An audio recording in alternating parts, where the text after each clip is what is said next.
Montar uma banda significa estar disposto a encarar desafios dos mais variados tipos. Juntar membros competentes, criar composições, marcar shows, etc. Mas um deles em específico talvez seja, em algum dos casos, o mais complexo. A escolha do nome. E sempre acontece de alguém sugerir um nome que, se não é um nome ruim, né? É um nome que já existe. Ou às vezes as duas coisas, né? E em alguns casos, as bandas não só escolhem o nome que já está sendo utilizado, como elas também se tornam clássicas, ofuscando até mesmo a outra banda que já existia com o mesmo nome. Hello brothers and sisters, eu sou o Felipe Izard e esse é o Rádio Oriented Channel.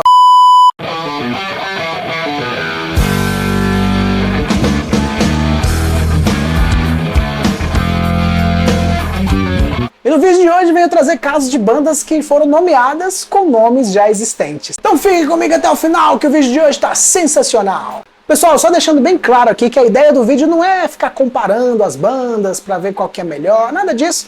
Até porque as bandas, apesar delas terem o mesmo nome, elas são de propostas musicais bem diferentes em alguns dos casos. Então não cabe essa coisa de ficar comparando, sabe? Então fica de boa aí, bora ver o vídeo que tá bem interessante, viu? Quando se fala em Mr. Big, na hora vem à mente a nossa grande banda com o nosso querido vocalista Eric Martin, né, nos vocais, né? Billy Sheehan no baixo, Paul Gilbert na guitarra, que fez história com a clássica balada To Be With You.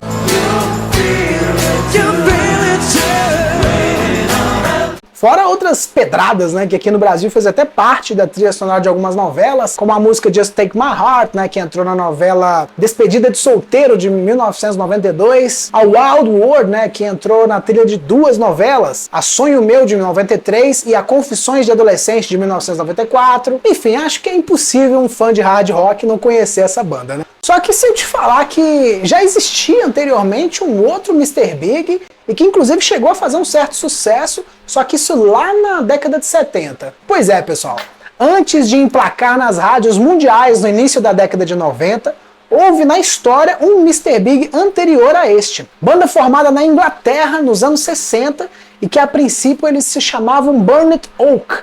Algo como carvalho queimado, sabe? Só que reza a lenda que um dia o empresário dessa banda foi apresentá-los em um show e acabou chamando eles de Mr. Big, por engano.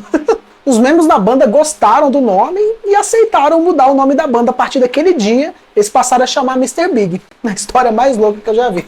O som da banda é um pop rock britânico bem característico da época, com uma certa linha de influência ali do classic rock, um pouco de glam rock também. Eles alcançaram um grande sucesso com o single da música Romeo, de 1977. Música que fez parte do álbum Photographic Smile, de 1976. Foram 6 discos de estúdio lançados ao todo, sendo 3 nos anos 70, 1 nos anos 90 e 2 nos anos 2000. Desses dos anos 2000, o álbum Sepulcro, ou Sepulcro, não sei como é que se pronuncia, ele foi gravado originalmente em 1978, só que não tinha sido lançado de forma oficial, né?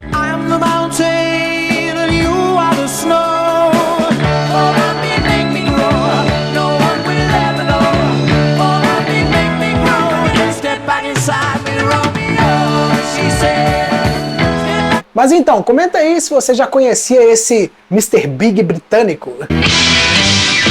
Essa aqui já é manjada, mas eu não posso deixar de falar do Skid Row, né? Sim, a banda do seu Tião, que fez história nos anos 90 com clássicos como Waiting on Life, In a Darknet Room, I Remember You. Fora as pauleiras como a Youth Gone Wild, a Monkey Business, a Big Guns. Eles utilizaram o mesmo nome de uma banda também lá nos anos 70. Banda essa originária da Irlanda. Fazia um som mais voltado pro blues rock, né, com uma pegada bem experimental. A banda também é muito lembrada, não só por ser um dos maiores clássicos do rock irlandês, como também por causa de 2 membros icônicos que participaram e que vieram a se tornar grandes astros do rock anos depois. Tô falando do saudoso Phil Lynott, lendário líder da banda Thin Lizzy, que chegou a gravar o primeiro disco pelo Skid Row, né, no caso o primeiro compacto, né, o primeiro single pelo Skid Row.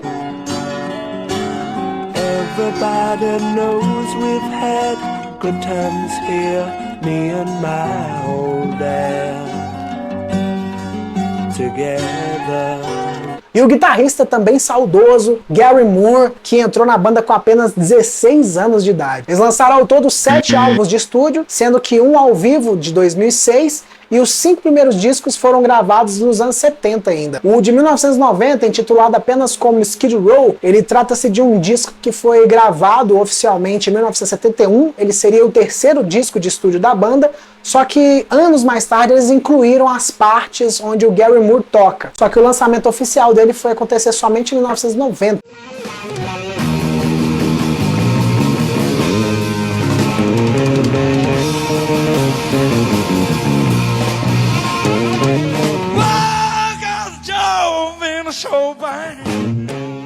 Uma curiosidadezinha extra é que o Nirvana, antes de se chamar Nirvana, eles tiveram vários nomes, né? E um deles foi Skid Row. Inclusive existe flyers aí deles sendo anunciados, né, em shows como Skid Row. Curiosamente, só depois que eles mudaram o nome para Nirvana, eles foram processados por uma outra banda que já utilizava o nome Nirvana, só que lá nos anos 60. Coisas curiosas do mundo do rock.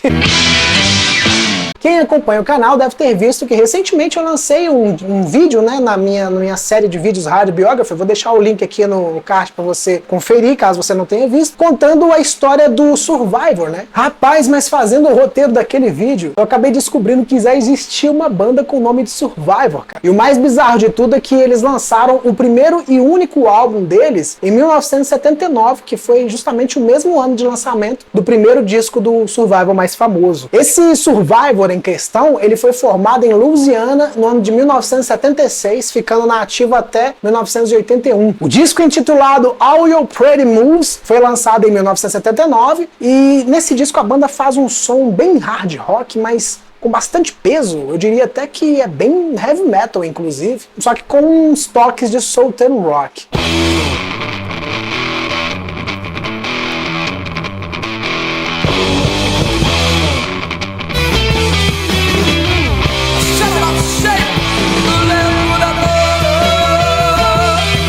Curiosidade que após o fim dessa banda, o líder ele se converteu ao cristianismo e montou uma banda chamada Philadelphia, uma banda de metal cristão, que lançou 3 discos, 2 nos anos 80 e 1 em 2016. Quem conhece e curte o AOR genuinamente, é quase obrigatório conhecer uma banda clássica do gênero, que são os ingleses do FM, banda maravilhosa que é mega famosa entre os fãs do estilo. Eu tive o privilégio de assisti-los ao vivo na sua passagem, nossa primeira e única passagem no Brasil até agora, em 2024, né, o ano passado. Eu tirei foto com Steve Overland, com o baterista Pete Jupp, enfim, quem me acompanha nas redes sociais deve ter visto aí essa minha aventura.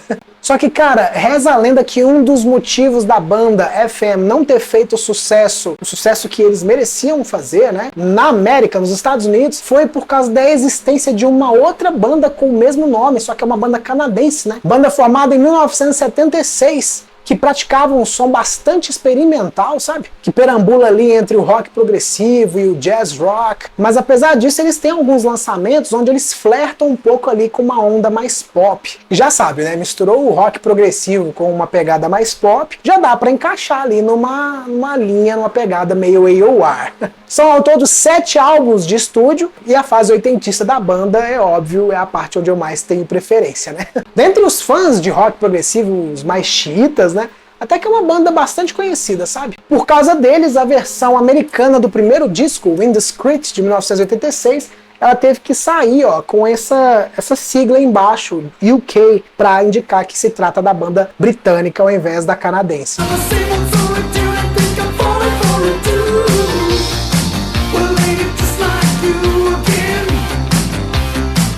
Ficou curioso para conhecer um pouco mais do som? Vai na descrição do vídeo aí que eu tô deixando alguns links das bandas que eu tô apresentando aqui para quem quiser dar uma sacada.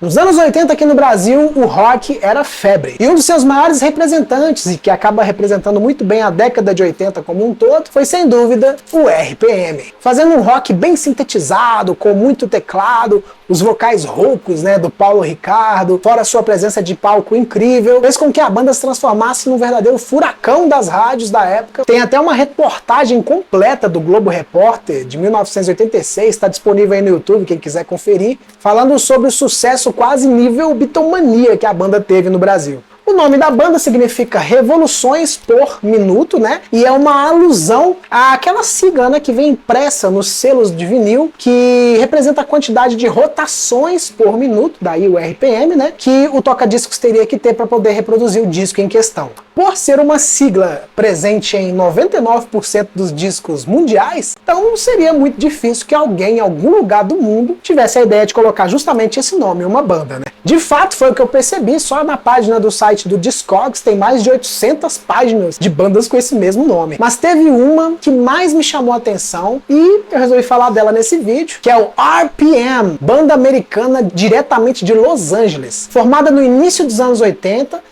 e que praticavam um AOR de excelente qualidade. Eles lançaram 2 discos apenas, o primeiro de 1982 foi lançado pela gigante gravadora EMI, né, e produzido pelo grande engenheiro de som e ganhador de 6 Grammys, Brent Maher. E o segundo, Phonogenic, de 1984, foi lançado pela Warner Bros. E produzido por Gary Langan. E esse produtor foi um dos engenheiros de som que ajudou a produzir grandes nomes, grandes clássicos do rock. Só pra você ter uma ideia aí, a música Bohemian Rhapsody do Queen tem um dedinho dele, viu?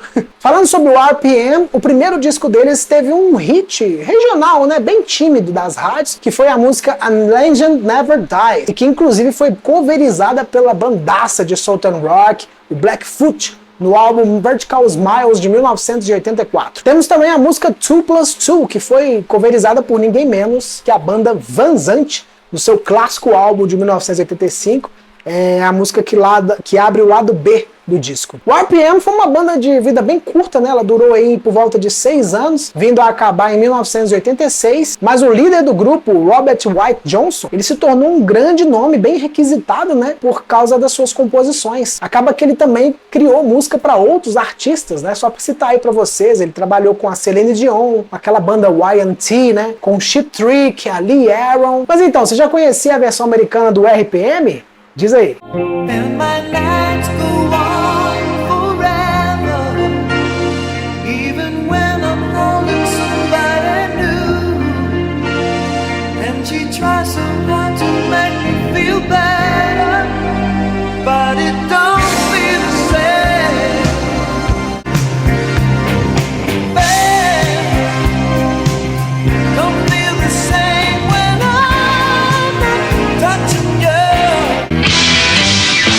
É um tema que, se for olhar bem, dá pra fazer várias sequências de vídeos trazendo bandas com nomes iguais. É porque é uma situação muito corriqueira, né, no mundo da música como um todo, não é exclusividade só do rock. Eu vou fazer aqui um rápido momento de menções honrosas, né, de bandas que não entraram na pesquisa do vídeo, mas que eu tenho consciência de que existem bandas com nomes iguais. Começando com Poison, né, que tem como xará aí 2 bandas de black. Só que uma de black metal e outra de black music. O Warrant é outra banda que, antes de Jani Lane e sua trupe saírem por aí oferecendo tortas de cereja, já existia uma equivalente deles alemã, só que é uma banda de speed metal que já tinha 2 discos aí na bagagem. Até o Sepultura, cara. Existe uma banda de Brasília com o mesmo nome que praticava um hard rock de garagem. Eles lançaram o primeiro disco em 1991 e eles alegavam que já existia antes mesmo da banda mineira estourar por aí.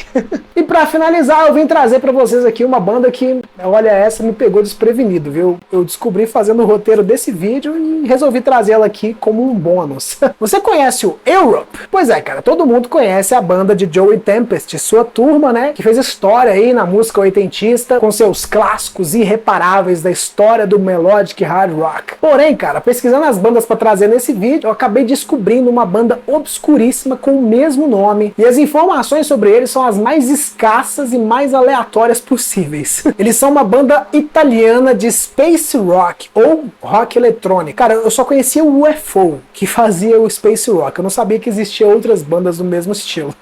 No Japão, eles tentaram se lançar com o nome de Invisible. Não sei se é porque às vezes já existia o Europe, né, quando eles tentaram se lançar no Japão. Pessoal, incluindo aqui uma informação que eu acabei descobrindo após finalizar o vídeo, né, na hora que eu tava fazendo a edição, é que posteriormente eles reformularam o estilo musical da banda, saindo daquela onda mais space rock e partindo para uma coisa meio pop, meio ítalo disco. E eles fizeram sucesso nas Filipinas com a música 628, que é essa do vídeo aí que tá tocando, e ela saiu apenas em single 12 polegadas. Na França, eles tentaram se lançar com o nome de Carisma. Curta aí um pedacinho dessa música que é bem bacaninha, viu? I go round, people say reflection. I go round, people wonder why. 1968, tell me it's too late. E o produtor do primeiro e único disco deles é um cara chamado Marco Maratti, que produziu vários artistas da música italiana, e inclusive foi o produtor do primeiro disco da cantora Laura Pausini, cara. Eu encontrei algumas músicas soltas deles aí no YouTube, todas do seu primeiro e único disco de 1982, e olha, é bem curioso, viu? Pra não dizer peculiar. Mas vale a curiosidade, viu? Dei uma sacada aí na versão italiana do Europe.